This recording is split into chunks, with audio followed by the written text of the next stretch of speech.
Seberapa jauh hidupmu mencerminkan siapa kamu sebenarnya?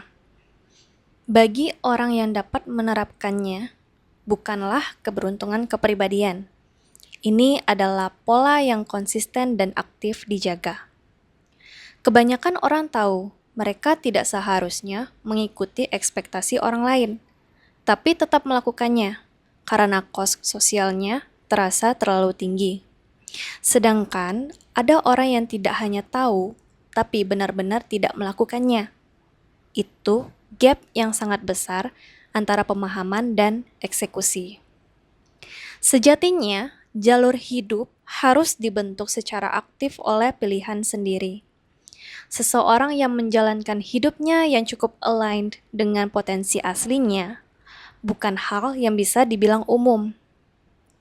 Ini adalah antara bakat dan kapasitas yang ada di diri seseorang dengan apa yang aktif dimanifestasikan. Tentang bagaimana hidup benar-benar berjalan berdasarkan pilihan, kondisi, dan respons terhadap dunia. Kenapa sebagian besar orang menjalani hidup di bawah tekanan eksternal yang menggeser mereka dari diri mereka yang asli? Pertama, ada ekspektasi keluarga yang membentuk karir yang aman, alih-alih yang sesuai bakat. Kedua adalah trauma atau kondisi sosial yang menekan ekspresi emosional alami. Ketiga, ada kompromi panjang dalam relasi yang tidak sejalan. Dan ketakutan dapat membuat seseorang mengecilkan diri dari potensi sepenuhnya.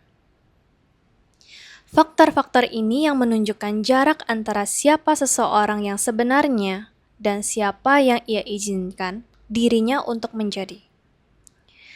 Dengan tidak membiarkan orang lain mendefinisikan hidupmu secara psikologis ini merupakan kapasitas yang cukup langka. Biasanya disebut internal locus of control yang sangat kuat. Dikombinasikan dengan ego yang cukup stabil untuk tidak butuh validasi eksternal sebagai bahan bakar keputusan. Konsep dasar internal locus of control dicetuskan oleh Julian Rother pada 1954. Intinya adalah pertanyaan sederhana. Di mana menurutmu pusat kendali atas hidupmu berada? Dua spektrumnya adalah internal LOC, percaya bahwa outcomes hidupmu sejatinya ditentukan oleh pilihanmu, tindakanmu, dan karaktermu sendiri. Sedangkan eksternal LOC percaya bahwa outcomes hidupmu ditentukan oleh nasib, keberuntungan, orang lain, atau sistem di luar diri individu itu sendiri.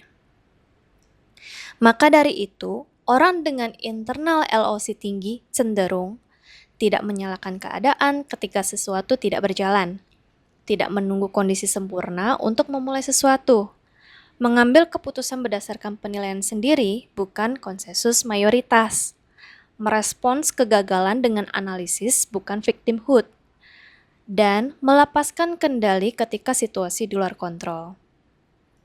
Internal LOC yang tinggi bukan berarti seseorang selalu benar atau selalu berhasil. Yang berbeda adalah cara memproses realitas.